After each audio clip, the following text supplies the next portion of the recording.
morning, y'all. It's your girl Kimi favorite yada. Welcome back to my channel. Alright, I'm talking kind of low because it's super early. It's like 7:30 in the morning, and basically I'm just gonna get right to the point. Today I'm doing something a little bit crazy, but you know, like, it's a big deal. I am finally going to MEPS.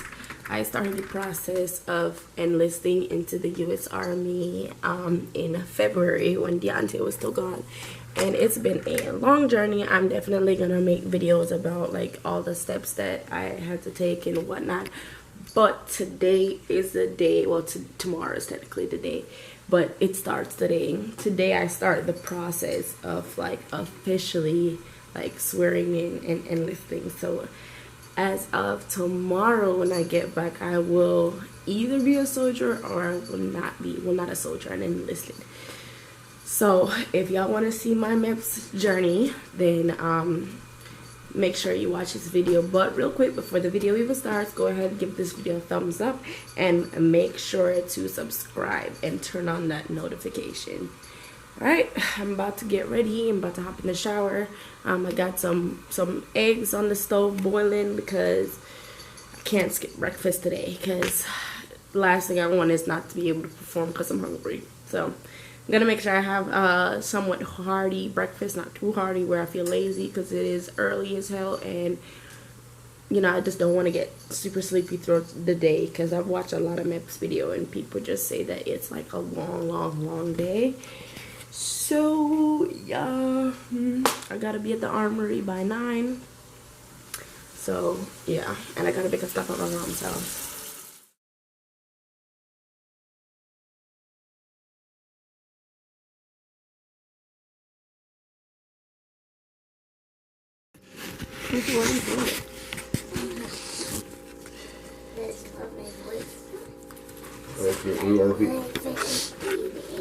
Get rid of that in your throat. Woo! No, it's a little chilly though. No, we don't got time for that. And it's only like that because it's this early. Alright, y'all, I'm ready to go. I just wore a simple plain black tee and jeans. You're not allowed to wear like leggings or anything like that.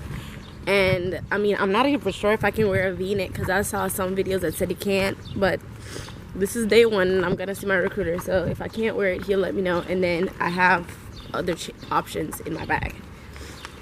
Whew, nervous.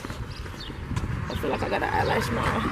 Hey guys, so I finally made it back to the hotel. Well, yeah, back to the hotel. I'm officially checked in now. I'm in my room. I'm gonna give you guys a quick little room tour, and then I'm gonna sit down and just basically walk you through what's been happening so far. Alright, so you walk in. This is the door right here. So you get in and you're standing right here, and then there's the bathroom to your right. I already washed my face. I have my face wash on the countertop. You have a nice big mirror, no towels, regular stuff. Kind of shiny floor. I don't know what this is, but it's pretty decent. Toilet area, extra toilet paper, and shower. Then for the room, there's a nice big mirror here. Then we have like a luggage rack and 2 standard queen size beds, TV, which I will for sure be utilizing, coffee machine, but we're not supposed to be drinking coffee, my lemonade from earlier, little desk and a chair, and that's pretty much it. I don't have much of a view. It's still somewhat daytime. Well, it is still daytime. It's like what, almost 5 o'clock now. That's what it is in busy Indianapolis. All right, y'all ready for this? Let's sit down. Let's have a chat. Okay, so I was told by my recruiter to meet him at the armory at 9:15 in the morning. So I got up bright and early, got up about like 7 o'clock, 7:30, you know, took my shower. Didn't get as big of a breakfast as I would have liked, just because ended up running out of time. But anyways, so I had breakfast. We got the kids ready and such because Deontay drove me there, and you know, we couldn't leave the kids alone at home, and he also had some business to take care of too. So we all got in the car and went. And when I got there, on the way there, I get a text message from my recruiter saying, you know, well, bad news, you're not going to be able to go today. Your projection is canceled. So what that means is basically when your recruiter sets up all your paperwork for MEPS, they send out a projection basically just saying, okay, basically like holding your place in line to say, okay, we're going to be at MEPS at this date. And then it's only a projection because the people at MEPS have to go over all your paperwork and basically sift through to save time on the day, because MEPS is always super busy. So they don't want you to get here and then them have to waste time going through people's stuff just to realize, oh, well, you're missing this paperwork, or well, this form is done incorrectly. So they basically just sift. And then if there's anything wrong with your docket at the time, they will cancel your projection and let you know that, okay, you need to get this fixed before you can come down. So, you know, of course, when I saw that, I'm already ready. I'm on my way. I packed up. I've been at this process since February, y'all, just to give y'all a good timeline. Typically, it doesn't always take that long to get enlisted, but for me, it did, just because Deontay was away when I was trying to enlist. So they had to, you know, try to do a bunch of waivers and stuff in order for us both to be in at the same time. Long story short, I ended up having to wait until he got back, and he just recently got back like a month now. So then, you know, we updated all my paperwork and yeah, and then we decided, okay, now's the time, everything's good, and then we did the projection. Also, I went through a little phase where I was thinking about going active duty versus National Guard. I'll do a whole video about that, weighing the pros and cons and what made me decide to go National Guard instead. So yeah, so, you know, of course, I'm a little bummed out that, you know, I'm on my way now, and I got the time off from work. I got paperwork printed out to give to my manager and all that stuff, saying that I won't be there. And then here we go, another setback on the day of, and I was just like kind of frustrated. I was so irritated. Deontay kept being like trying to give me jokes and stuff in the car, and I was just like, listen, love, like, I know you mean well, but just not right now. Just give me a minute or two to just bask in my emotions. I just felt like not defeated, but I just felt frustrated a little bit. But thankfully, you know, my recruiter said, you know, basically come down here, we'll iron out everything. And it was really a simple ass error. So what happened was, when Deontay was in initially, when I had started doing the waiver, we had did the waiver stating that, you know, I needed permission to enlist because my husband is away on active duty orders. And then basically, because it took so long for me to get in, and now he's back and he's no longer on active duty orders, they had to redo the paperwork stating that we're both just gonna be enlisted. Well, we're both just gonna be Army personnel, like in some partnership type thing, blah. So it was really just as simple as that. So my recruiter was like, you know, well, hopefully we can, you know, save your projection, and, you know, if we get it sorted out in a timely manner, then we can still go. Luckily, we were able to do that. We got everything squared away right away. My recruiter is literally amazing, like amazing. I can't stress that enough. My recruiter has just made it absolutely fantastic and just a breeze, even though I was sort of frustrated with just the amount of time that it has taken, and the anxiety has eaten away at me. Just like, come on, like I've been waiting for this day, well, tomorrow, forever. And I feel like just being checked into the hotel now and everything just kind of has me like taking a breath, you know. Okay, tomorrow for sure I will know I'm either in or out. I'm so excited because, you know, I have been trying to put in the work to make sure that I'm a good soldier and that basic training goes swell for me, you know, and goes real easy and smooth. But at the same time, I didn't want to psych myself up being like, oh, I'm on a strict workout regimen and trying to maintain my weight and trying to do this and trying to do that, and then I don't even get in, because then I feel like I would really be bummed out. So I've been kind of holding off on a lot of things till tomorrow. So after tomorrow, if you guys see this video, you know I got in, and basically we're gonna be making a lot of changes and you guys will be able to watch my journey. But anyways, I got sidetracked. So what happened, When we got here to the hotel, we had to come to the hotel first because with all the setbacks from this morning, I ended up running late. So we had to basically be speeding the whole way down here just to make it on time to the hotel, because with COVID and everything going on now, you don't just go straight to MEPS. You have to get to the hotel. Well, in my situation, I had to get to the hotel in order to do like a COVID testing. And thankfully, it wasn't the intrusive test where they put the swabs up your nose. It was just like the temperature thing and a bunch of like yes, no questions. And so I did that. That was like really quick and simple. And then we left there and went straight to MEPS. When you went to MEPS, you know, I had to go through the metal detector thing. Really standard. If you've ever traveled outside of the country or been through an airport, that's exactly what it is. You just walk through, you take off your belt, all that stuff. Or just been in any government building, it's the same thing.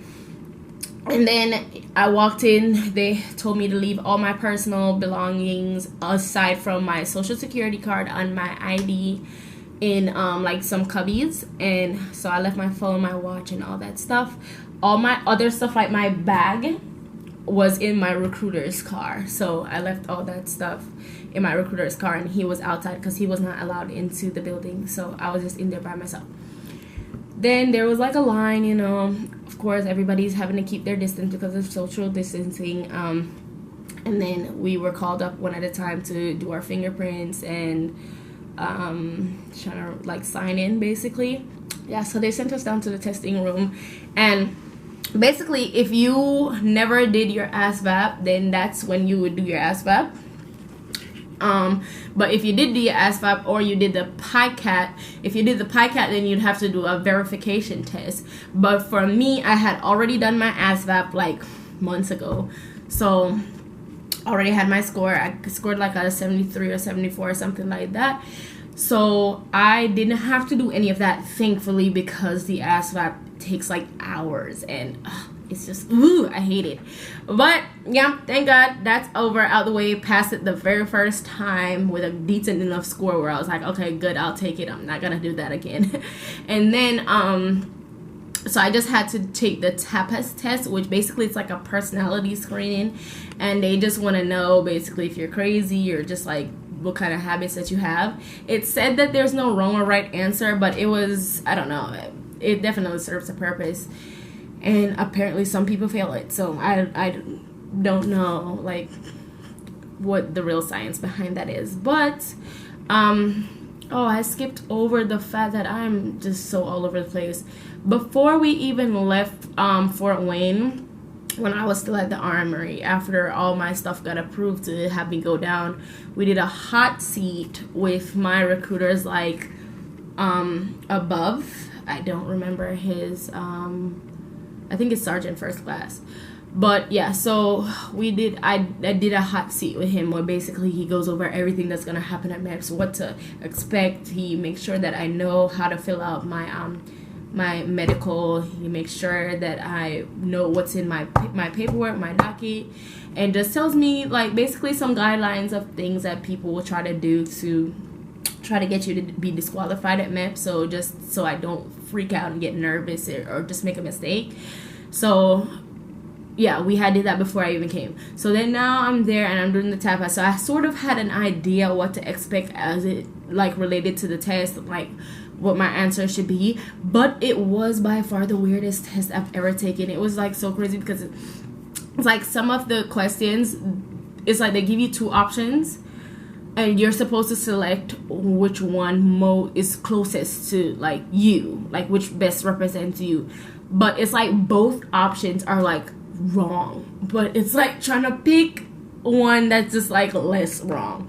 So like it'll ask you, for example, like one option to be like, oh, I don't like being around people, whatever. So it's basically like you're not a people person, you don't like people.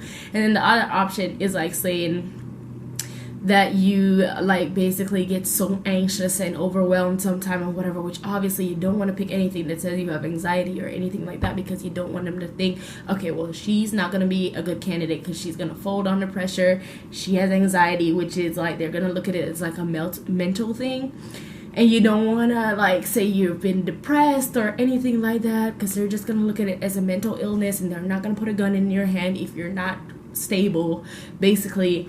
But at the same time, the army is literally like, it's a unit of people that are supposed to be as one. So it's just like, do you want me to say that I'm not good in groups, but I'm joining the biggest ass group here? Like, it doesn't really sound like a good answer, but it's like picking the lesser of two evils, basically. And a lot of the questions were repetitive, so it's like they reworded it or put it up against a different option just to see if you got a different option, if you would still select the option that you did. So yeah, that was that.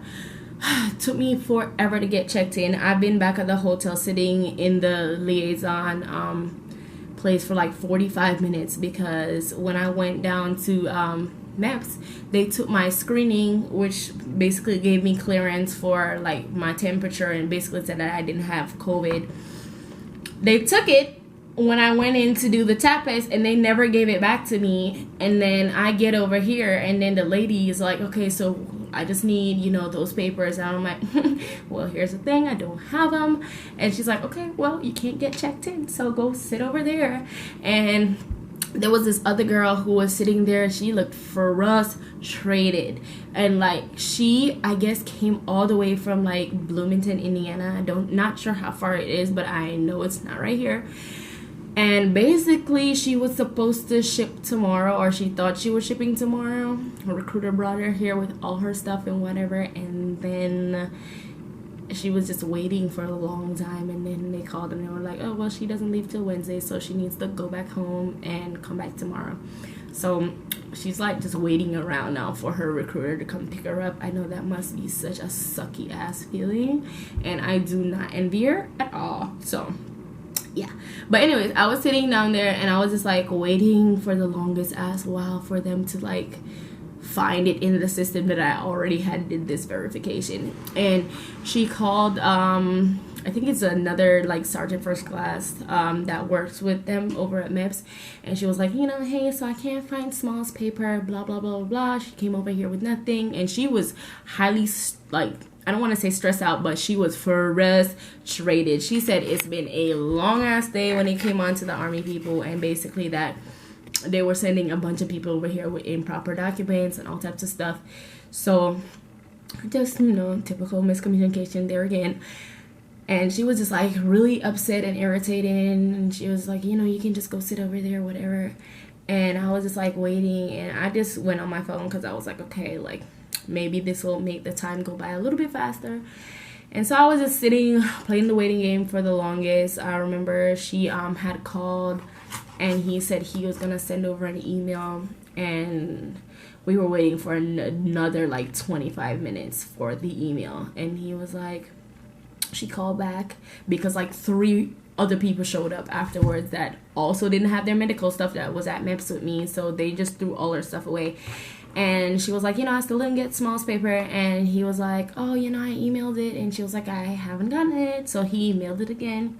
Then she got it, and then like finally she got me checked in the system and had me get my room keys. And now I'm in my room. I've been dying to get out those jeans for the longest. I'm not a jeans person, so I've just been dying to get in here. I kind of wish I had brought some like basketball shorts or something to wear like in the hotel. It's like I just literally only thought about MEPS and coming to my room to sleep. I never factored in that I'm gonna have to go get food. And they basically have dinner downstairs between 5 and 8. And of course I'm gonna go. But the only things I have in my bag is pajamas and the clothes that I've been wearing all day. And I'm just like so over those jeans. I'm like, I don't want to be in them anymore. But I might very well have to put that on because I'm not going to be walking around in my pajamas. I think that's kind of unprofessional, especially for the business that I'm here dealing with. So jeans it is. And then they're going to have a mandatory briefing at 8:30 downstairs. So I'm not going to go down there at 5 just because I feel like, well, for one, it's 5 o'clock now. And 2, I just feel like a lot of people are gonna be down there at 5, and I don't want to be down there with the crowd. So I'm gonna try to go at maybe 6 or 7. Also, because I don't want to have to like put my jeans on twice. Because if I go at 5, like put my jeans on now, go eat, then obviously I'm gonna have a lot of time to come back here, chill out again, and then put my jeans on again to go to the briefing. So I just want to kill 2 birds with 1 stone. But I might have to like just do it twice, because I mean waiting until 8 or so to go down there is just a no. Or 7:30. This is a long time. But anyways, I am gonna get off of here so I'm not like just rambling. This video will most definitely be a longer video because I'm trying to make it as detailed as possible and, you know, make sure I go over everything. But yeah, so I'm about to cut this TV on, chill out for a little bit.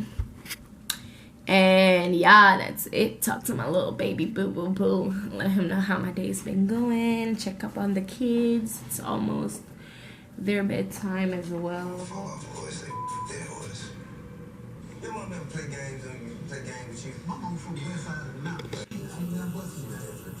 Okay, so just went downstairs for dinner. Got a little cup of water, a salad with some balsamic dressing, and they had chicken and pasta. It's not really a lot of food, but that's what I got. So just wanted to show you guys. Alright, y'all. So it is 9:30 on the dot, and I'm about to call it a night. I've been like watching a bunch of foolishness on the TV, to be honest. But I'm about to go lay down. Right as of right now, I'm just gonna have like 6.5 hours of sleep. So I'm gonna make sure I cut this TV off so I stop entertaining myself. I did a little bit of stretches. And yeah, that's it. Ooh. Oh. Alright. Good night. Okay, yeah, good morning. It is, what is it? 4:16. Need to be downstairs by 4:30 for breakfast. I'm done. I'm fully dressed. I'm just wearing the same black jeans from yesterday. Regular black jeans has to go all the way down to your ankles and have like no rips in them, so no ripped jeans, but skinny jeans are perfectly fine. And then I just got on this like kind of high collared black shirt, and that is it. Nothing special about it. The next time you see me, I'll probably be home already, and then I'll just run over whatever happens today. So bye.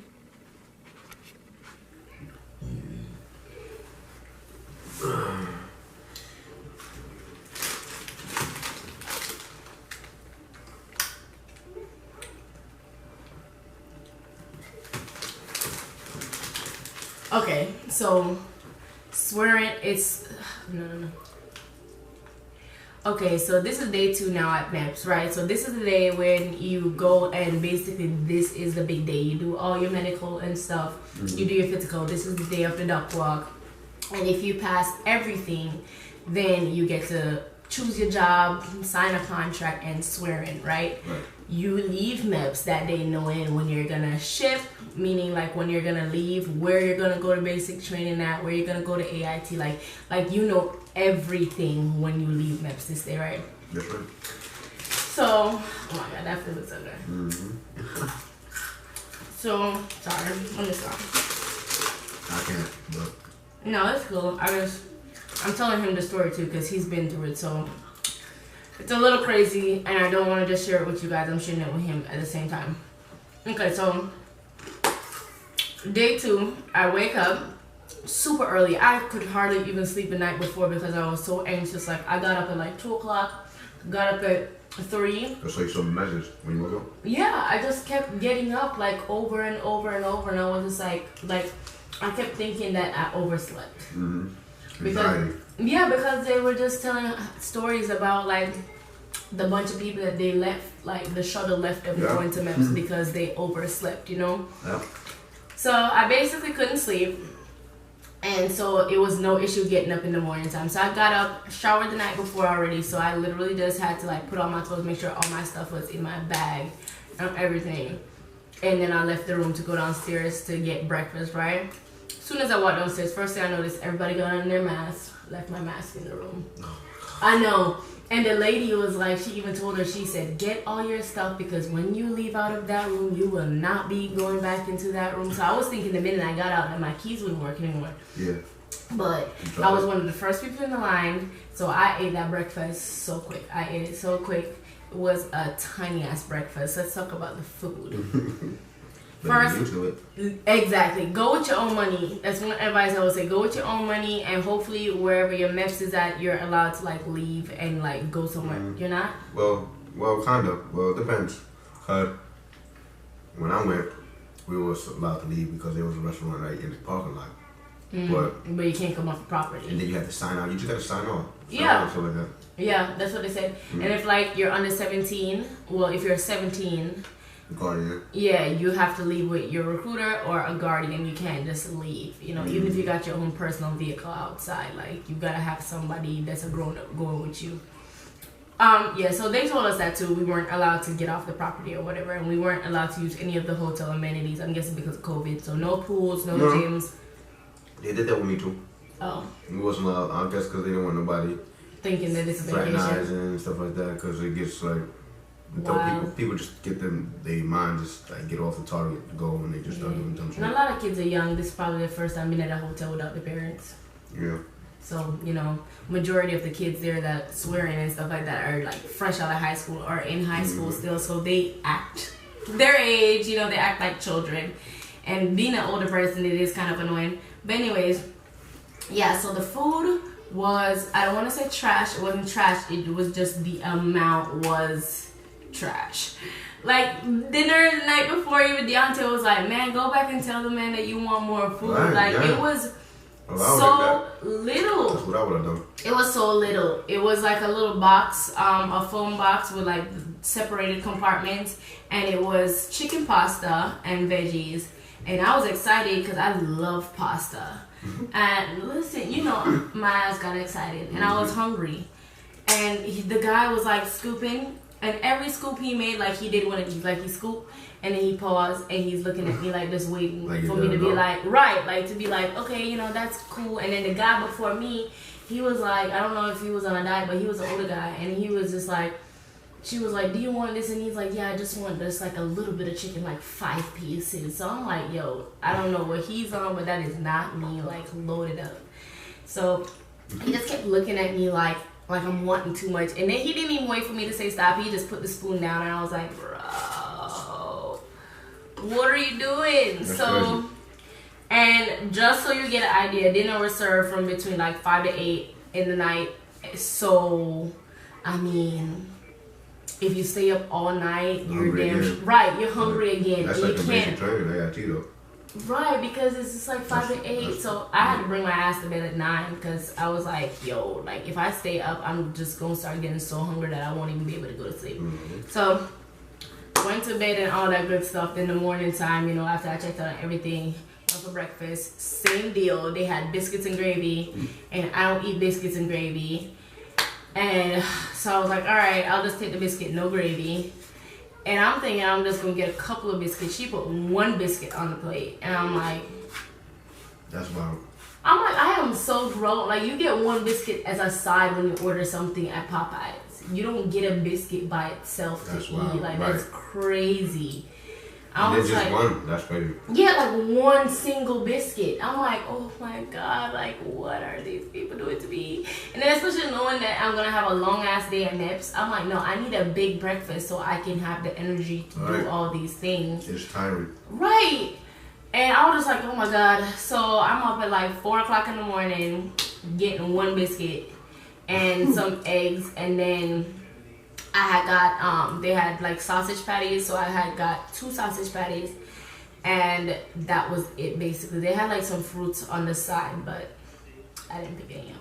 But anyways, so that was the breakfast, and my recruiter, well not my recruiter, but they had advised me not to do like bacon or anything like super greasy, that way you're like, That was master sergeant. Right, like your cholesterol or anything like that doesn't like show up high, or your heart rate isn't like out of norm, or your blood pressure isn't crazy. So I mean, that's up to you if you want to do the same, but logically food does take a while to digest. So you could get away with eating some of it, because I definitely ate one of them patties, because I was just like, if I don't eat it, I'm like, if I don't eat this with just a biscuit on my plate and eggs, I would have starved to death at MEPS. So I definitely ate it. I left one on the plate. You should have eaten both, honestly. Yeah. And was it a turkey sausage? I don't know. Was it like flat, round, big, yeah, darkish? Turkey sausage. You gotta eat more than one. It's not that greasy. It was kind of salty though. Yeah, that's the only thing. Like, but anyway, so I just ate that, and then I hurried up to eat that, and then I tried going back upstairs. I was like, let me just slip off, go upstairs. Hopefully nobody snitch on me and be like, that girl went back to her room. And I went upstairs. There's a lot of snitches in basic training. Listen, so the good thing is I wasn't talking to nobody, so it wasn't nobody that was really noticing me as far as I know. But anyways, I left, went back upstairs, did the thing I was like, please. Boom, opened up, went in, I just grabbed my mask, made a U-turn, went back downstairs. Then we had our briefing, so I went to the briefing. The briefing, basically, we just had to sign out, let them know that we're leaving. They had to do a head count to make sure, to take account of who actually made it to MEPS and whatnot, who was riding the shuttle and everything. So we did that. The guy that was doing that was a little crazy. Like, he was cussing at everybody. Like, he just walked in the room, like everybody was like just standing around. He walked in with his plate of food, and then he was like, "Yo, bus driver?" No, he's not the bus driver. Rank? No, he's one of the civilian? I don't think he's a civilian. I don't know, but was he in uniform? No. Yeah, but basically it's like the liaison people at the hotel that like run like that little front desk type thing. They have a name for them, but I forgot what it's called. It's something another club. But anyways, yeah, so he came in and he just off rip started cussing at people. He was like, "You went over there so you could lick your fingers? Cut it out." Anyways, yeah, so he came and he was like, they basically wanted us to leave a review and whatnot, and them people. Yeah, so they wanted us to leave a review of how our stay was at the hotel, how the staff was, how they were, and all that good stuff. And then there was a section at the top, and they made it seem like it was optional to leave a comment. Listen. No, mandatory. Why is this empty? Listen, the man started shouting. He was like, "Yo, I know a lot of y'all faces, so you know what the F it is. You know what effing time it is." Is a black guy? Yeah. Young kind of looking? Yes. That motherfucker still there? Yes. So he was like, y'all know what effing time it is. Come up here where it says comment. Leave a comment. It don't gotta be a book. Just write something. Listen, I didn't know what to write. I'm like, you should see what I wrote. You should see what I wrote. Yeah. I literally wrote, the hotel was regular. Yeah, I wrote, the hotel was regular. Because it was. That's why I wrote. I put dot for everything. Seriously? EH dot. Yeah, because I'm like, you're wildin', bro. Okay. Yeah, so I didn't do all of that. He did that same thing when we was there. Yeah, it was like shouting stuff. Yeah, I'm like, you got food with you. And my fellow hair. You can want it? Yeah. Come. You can do myself. Let's go. I'm saving it for later. Let me see. Don't worry about it. Let me see. I just want to make sure you're not talking, and then later on you're gonna be like. But anyways, yeah. So then we got on the shuttle. We was on the shuttle, I feel like, for a long while before we even left, because I guess there was people that was missing the bus. They came on there, did a head count, and they was like, we're missing like 9 people. Wow. I was like, wow. So it was 9 people, and I don't know if they was in their room still asleep or whatnot, but they didn't make it on the shuttle. And then basically we made it to MEPS. First thing they did, we had to like, go through the metal detector again, real simple. And then there was a lot of people that was with us though that was shipping. So some of us were there to swear in and stuff like that. And then some of the people were leaving already to go to basic training. So they separated us. The people who were there for medical and processing, they put us in one line. And then all the other people that were shipping, they had them like come in afterwards. So we went in, they told us, there's like little cubbies that you can put your belongings, and it's like in a locked away room. And you just leave your stuff there, and then you go you're supposed to go down to your liaison to get like name tag because I guess your liaison is responsible for each of you while you're there. They gotta be able to identify you. Right. Just be walking around, nobody know who the heck it is. Oh, so we went to the liaison's office. I was the only person for National Guard for that day, so they just had my thing. They were like, "Oh, you're the only processor today," and I was like, "Woo woo! Hopefully that'll be great in my favor."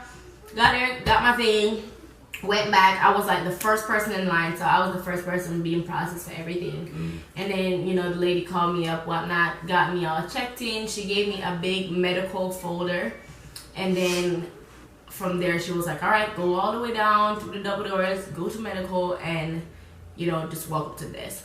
Walked up to the desk, and they told me, like, basically just got me started right away. They took my paper, they just verified, they had me verify that my name and my social and stuff was correct, and then they was like, all right, go into that room. And it was like a big room, and you could just see, like, one room, there's a sticker on the door that says hearing, and the other room says vision, this one says medical, this side says blood draw. So, like, everything's kind of in one. It may seem a little confusing, but trust me, like, they're paying attention to everything that you're doing. And in your folder that you get, they have, like, little stickers where you have to, like, initial when you get each thing done. And they take it and they put it on their stuff so they can keep track if you still have stickers or whatnot, what all you didn't do yet. So the first thing I did was a hearing test, which I was a little bit nervous because my sister had failed that, and I just was thinking, what if I am deaf? But yeah, so I went in, and it was crazy because I was the only person in there at the time, and it was like a little soundproof booth thingy, but it had like a bunch of stools along the walls. So like a lot of different people can go. Yeah, and he was like, go down to number 4, sit down, and just put on like some headphones. Like if you're like in a recording studio, and there's a clicker. Every time you hear a sound, press the clicker. If you think you hear something, press the clicker. Listen. When I tell you that thing was so silent, I could hear myself breathing, and it was distracting me. Yeah, I was like trying to breathe so slow because I'm like, yo, my breathing is louder than the sounds that I'm hearing. Because after a while, the sounds are so faint. Like you have to be super focused. Like I had my eyes closed and everything, and I was like really so like your breath so you can... Yes, I can hear it. Yeah. And listen, I think I only missed one though, because he had like numbers in all the boxes. Except one box he wrote 00, so I guess I missed one of the thingies, but it was just one, so I did pretty good. Then after I got out of there, they had me go straight to vision, which I mean I technically knew I probably needed glasses, but the guy was like, you ever wore glasses or contacts? I'm like, nope, which is true. Went in, and then he had me do the colorblind thing first. That was real easy. I got like 14 out of 14. And then they had me like look through this one thing first. Basically the same thing like if you've ever been to the DMV and got a driver's license, where they have you read like, oh, read line 7, what do you see? And then if they realize they're struggling, then they'll be like, what is the clearest line that you can read? Right. And they'll let you do it like with one eye at a time. So you'll be like, with your left eye, look and tell me what's the clearest line that you can read. I did notice though that with my right eye, I could see a lot clearer than I could with my left eye, which was crazy. Then from there, he had me move over to a different machine where that was kind of the same thing, but I guess that machine was the one where they was adding the medicine to like see which medicine I could see clearer with. Cause like each time like they would be like, what is this, and then I could literally see when the vision, like when the letters are like blurry, and then it gets like really crisp. I think it's basically not like, well, it is the medicine, it's like a slate, a prescribed like glass slate, so like they'll take it out, put it in different ones to see which one is basically like you were saying. Yeah, cause when it got like super clear, then they was like, okay, and then do it to the other side to match up. Right, but then he wrote different things for both eyes. That definitely was not 20/20 in either of my eyes. I was like 20/40 in one and 20/35 in the other one. So I don't know if that's bad or whatever, but you just need glasses. Right, and they would give you glasses at basic training, so I was not sweating that at all. For free. Right. I got 2. Right. So So if anything, I definitely wasn't sweating the vision test. Then I had to go over to like this other medical area, which I was nervous about because listen, when you go into each room, it's like they're not even like telling you if you pass or fail. Like they just take your thing, they put you in the test, then they take your folder, they write in it, they staple in some stuff. They too quiet. Too quiet. They probably just minding their own business. Yep. Yeah, check. Yeah. So then they like started like stapling stuff in like with just a bunch of numbers. You don't know what nothing mean. And I was so scared. I was like, they just hand it to you closed. So I'm like, I don't want to see nose gonna be opening up and get yelled at, you know. But then I saw these other boys afterwards. I was just looking at stuff and I was like, oh, he wrote 65. He wrote this or that. So then I opened my note because I'm like, okay, if they're doing it, I'm gonna do it too. So I was looking, couldn't really tell what anything meant, but I was just hoping that the numbers were good. Then they had me go into this other room to get like my ears checked just to make sure that I don't have like a ruptured eardrum or anything like that. But he had said like my ears was basically dirty, like there was a blockage in both ears. So yeah, which I'm surprised I passed the hearing test with blockage in both my ears. Yeah. So he was like, we're gonna have to get your ears clean. They did the same thing they did with Chrissy, like with the spray thingy. Like stuff came out, like like it was like a big thingy like this that came out of like both of our ears. Yeah. Wow. I know, it was crazy, but I wonder if I need to do that. Yeah, they was like, you ever got your ears cleaned? I was like, no. Not like that, like with a Q-tip, but they said like basically when you use a Q-tip, it's like you just be pushing stuff down in your ears, and every now and then you need to like really get it cleaned out. So anyways, so I did that, and then what happened next? Oh, then I had the medical. So I had my first medical. I went over to, physical, I guess.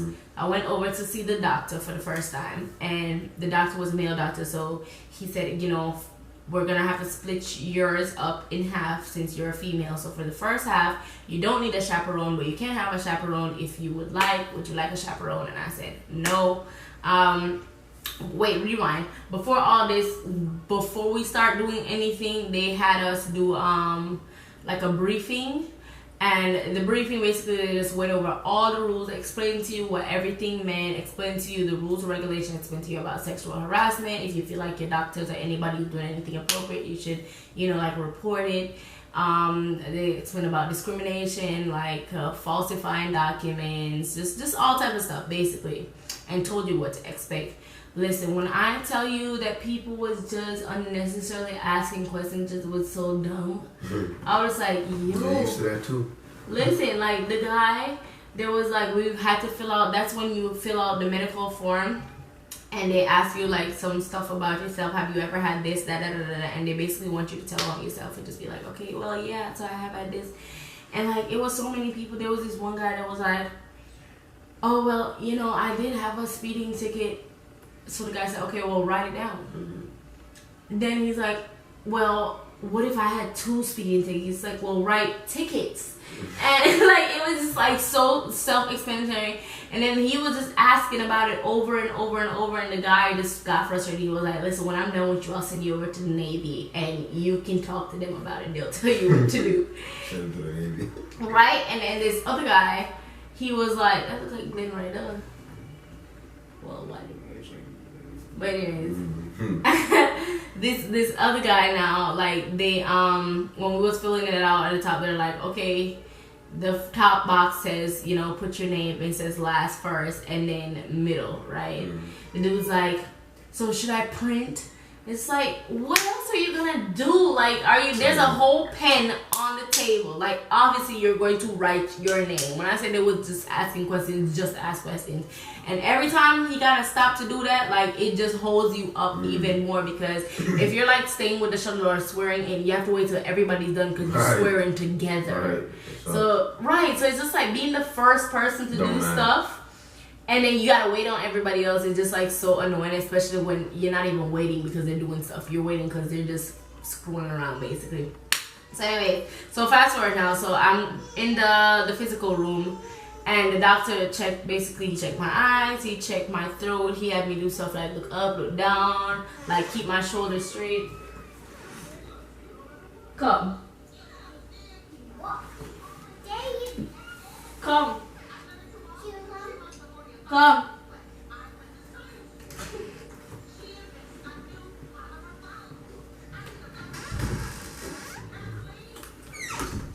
Betty, hold on. Yeah, so he had me keep my eyes like keep my head straight forward, and he had me do things like, oh, follow my finger with your eyes, and you just, you know, do this, da da da da. See if you can cross your eyes so you'll come like really close. Have you do, keep your shoulders straight forward and move your head like as far this way as you can, and you know, up, down. Have your chin touch your chest, like just to give you an idea. He tapped my knees just to see if my reflexes, like my leg would push forward. What else did he do in there? He checked my lymph nodes, the back of my head. He checked my head to feel like if I had any like fractures or any like abnormalities in my head. And everything was good. Like everything was good. Then he said I needed to do the second half of that, which is, you know, my bottom half and all that good stuff. But before that, I had to get my blood drawn. So I went to get my blood drawn, and listen, I was like the only person there that was like, oh my god, I'm kind of like terrified of needles. I really hate needles. But I was like, you know, for the sake of what it is, I'm joining the army. I'm not gonna go in there and be crying over a needle. So I'm like, I'm just gonna brave it out. I'm like keeping conversation with a lady. She's like, you know, have you ever had your blood drawn before? I'm like, yeah. And then she was like, did you eat breakfast? I said, yeah. And she was like, do you normally faint or anything crazy? I'm like, no. Right, but I don't normally faint. And I was like, really got my big girl pants on, y'all. Bruh. She tied my thing, and she tied it so tight. First of all, I started losing feelings in my fingers. Like, I couldn't feel nothing. And then, like, she just was, like, slapping around on my veins, so I could tell that she couldn't find my veins. And then I was like, yeah, I got small veins. She was like, yeah, they're real tiny. And then she starts sticking around in my hand with the needle. I'm like, of course I had to be the one person that this happens to, even though I'm the one person who hates needles. And she's just like in my arm. I was just like, oh my god. And then like I started hurting at one point because like she was like moving the needle around trying to like find the vein from there. And it was just like and then she was just like, no, I'm not gonna do that. I'm just gonna have somebody else do it. And then she had like labeled me as like a hard stick. And then basically somebody else had to come and use like a butterfly needle, which is like a much finer needle to get it. They eventually got it, thank God. Then after that, I went to do the other half of my medical with the female chaperone and the same male doctor that I had before. That's the room that when you go in, they have you take off your clothes and whatever. But lucky for me, I was the only female that day, so like I basically just did it by myself. They was like, get undressed down to your underwear, your bra, and you know, panty, and then stand in the middle of the room. So I did that, stood there, and then I was standing up, then he like walked around me, like circled around, looked at me like from head to toe. He saw anything like out of the norm, like he asked me like where I got this scar. And like I told him, so if you have any like scars or anything on your body, you want to know like where you got it and stuff like that, and make sure it's not nothing intrusive. Because if you say like you got stitches or anything like that and you don't have a waiver for it, just know that you're gonna need a waiver. That's it. Oh, here. No, don't give it to her eye like that. No. She already spoiled. Yeah, it's too short, too rigid. I'm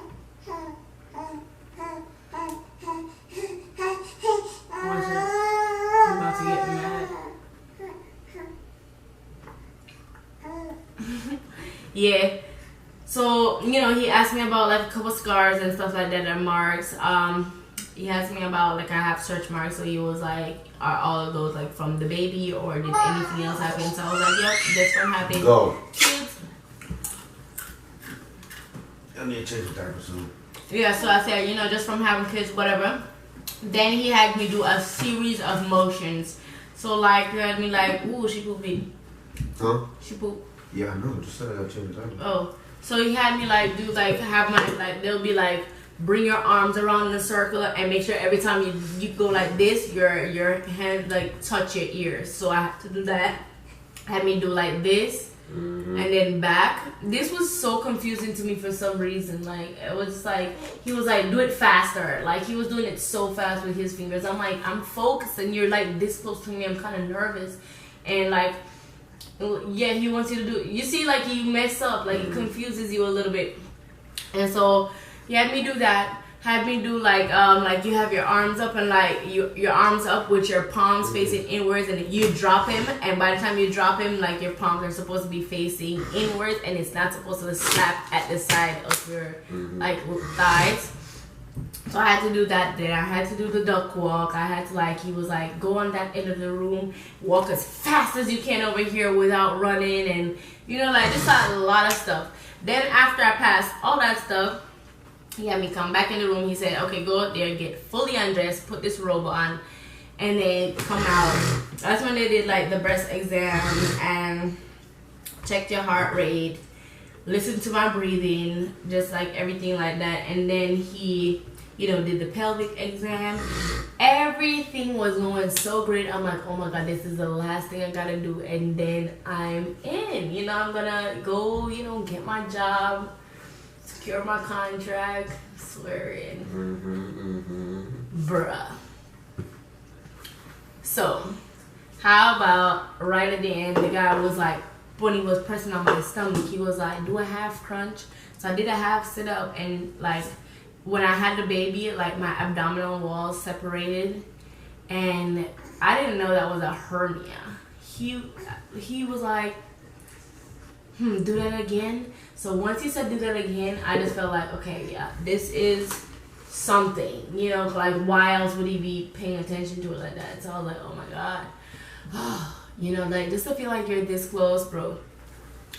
After that, like he was like, okay, you can go ahead and get dressed, and then he made some notes, and then he was like, when you're done, come with me. We're going back over to the other room. We gotta talk. Dana, no. And I was like, oh my God. So we went back over to the other room. We went back over to the first room where we did the physical, basically his office. And he was like, has anybody ever talked to you about like your belly button? And I was like, no. And he was like, nobody's ever mentioned to you about a hernia or anything like that. I was like, no. And then he was asking if my belly button was always an outie or if it was an innie. And then like after my like the pregnancy, like he came out, I was like, no, it was always like that. It just never did anything abnormal. I knew my abdomen had separated a little bit, but like I said, it just was a little bit, and I didn't know of it being a hernia.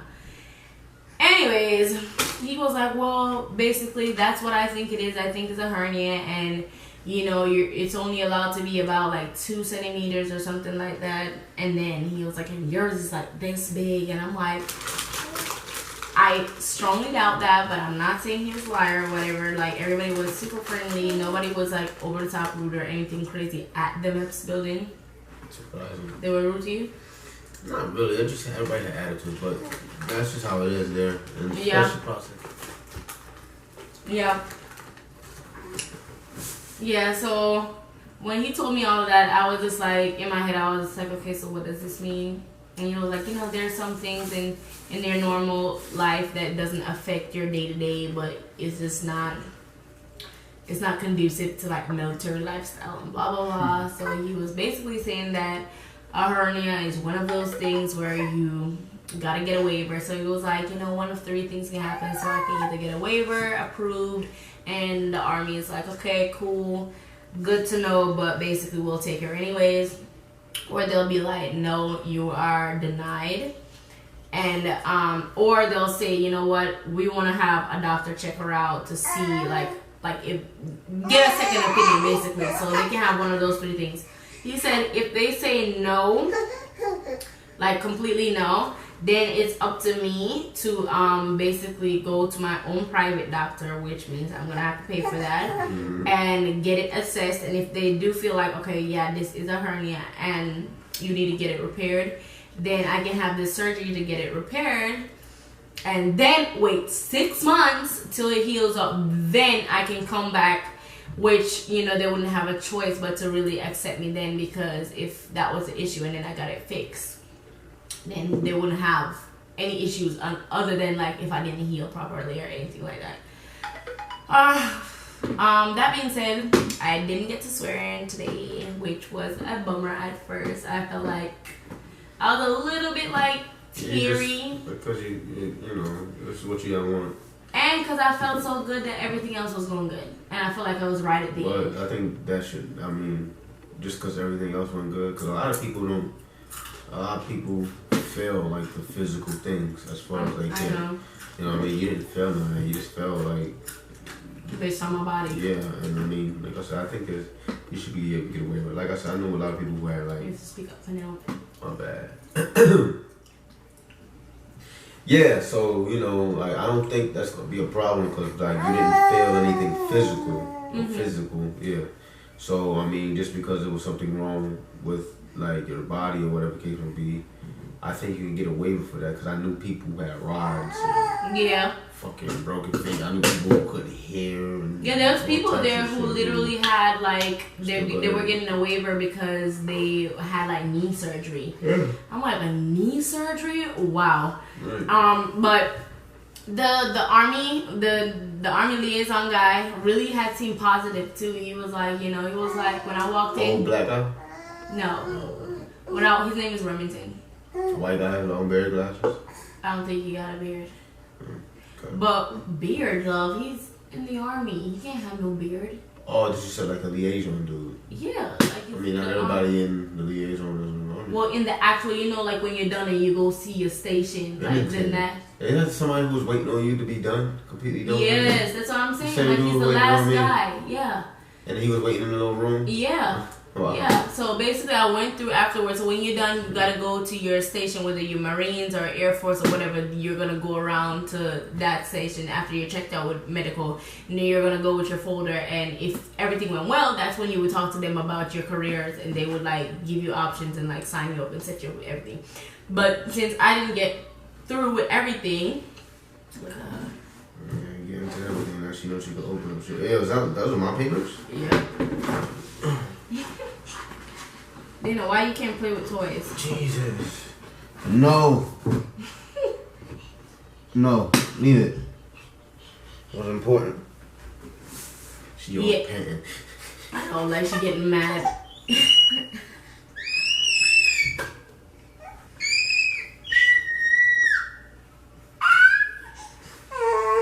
Yeah, it's her bedtime, y'all, so she's a little bit fussy. But anyways, yeah, so, you know, when I went in, he was like, how are you doing, whatever? And I was like, well, not that great now, you know? And he was like, nah, you'll be all right, whatever. So I'm like, okay, cool.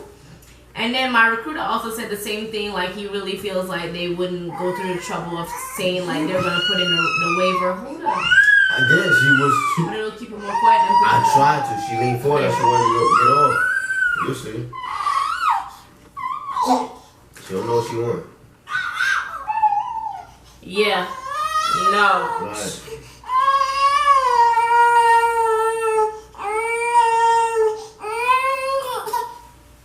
come up to you and wants you to pick you up and let you do it.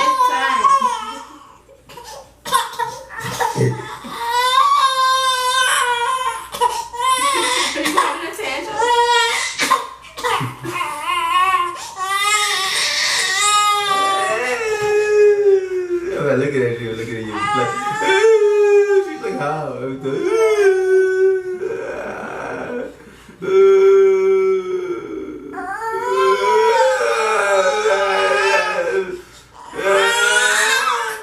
Okay, girl, change her. I'll close this out. That way we can hardly hear from me. I'm sorry. Say bye. Say bye. Bye. Ta-ta. Okay. Bye, love. Bye, baby. Bye, baby.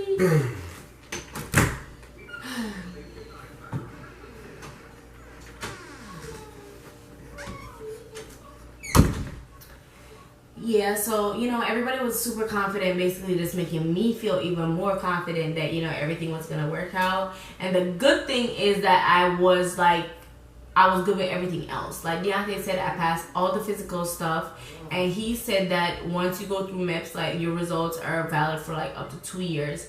So provided that, you know, the waiver gets approved, let's say next week or whatever, and I come back, all I gotta do is come back and swear in. I don't gotta come back and redo everything. Like, they already gave me the go ahead for everything else. So the only thing he said that they would check again is they will always check your height and your weight, just to make sure that nothing has changed in that department. But as far as everything else, oh my gosh, she's going wild. She does not like having a diaper change. But anyways, yeah.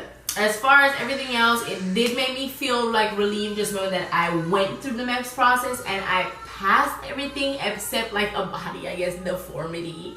So now I'm just like praying to God that a doctor says that, you know, or they look at it and just be like, okay, well, I don't think that's such a big deal. And she passed everything else and she got a good score. I got a pretty good score on my my ASVAB. So hopefully they'll just be like, you know what, we want her and we're gonna take her just as she is. Or they'll have me go to their doctor or something, like a different doctor, and the second opinion they'll just be like, okay, well, it's not that bad. Because I had, my mom's a nurse, right? And I had my mom press on it when I told her what the doctor said. I was like, he said it was like this big. She was like, let me feel it. And she felt it, and she didn't think that it was like that big as the guy described it to be. And my biggest worry right now is just that that's what he wrote in the report, that it was, you know, like X amount of centimeters. And then, you know, the person reading it is just going to be like, oh, wow, that's crazy. So, no. So, I'm trying to be positive. At first, I was so down that I was like, you know what, I'm not going to get my hopes up. Whatever happens, happens, because the liaison said, you know, basically when my blood test and everything comes back, then they're going to send up the waiver, and I should know something by next week. So hopefully I'll be releasing a video soon saying that, you know, I'm going back to MEPS to swear in. Everything's Gucci great. But all in all, I still decided to put this video out. I wasn't going to do it if I didn't get in, honestly, but it's a process, and I want you guys to know my process and what you know, what happened with me, just in case you go through something similar, so you don't like lose hope. So a lot of people that it takes them years before they actually get in. So I mean, nothing ventured, nothing gained, and I'm just gonna keep at it, keep hoping that everything works out, you know. But at the end of the day, I feel like if it is to be, it will be, you know. God's will be done. So that's it for this video. That is my MEPS journey. Hopefully I will be in them tan boots soon. If not, I'll just put on Deontay's OCPs and just play dress up. Deontay was like, we can pay Army at the house. I'm like, love, I know you're trying to cheer me up, but damn, like, I'm sad right now. But anyways, enough of that sad stuff. We'll be in them boots. I will see you guys in the next one, but before you go, make sure that you hit that like button. Make sure that you subscribe to my channel, and you also turn on your notifications. I'm pushing videos out like back to back to back to back to back. If you want to see my Army journey, my lifestyle, you know, watch my family, like see what I'm getting up to, just anything at all. Sometimes I just sit down and chat, sometimes I give advice, and sometimes we're just chilling. If you want to come chill with us, then make sure you hit that subscribe button. I'll see you guys in the next one. Bye.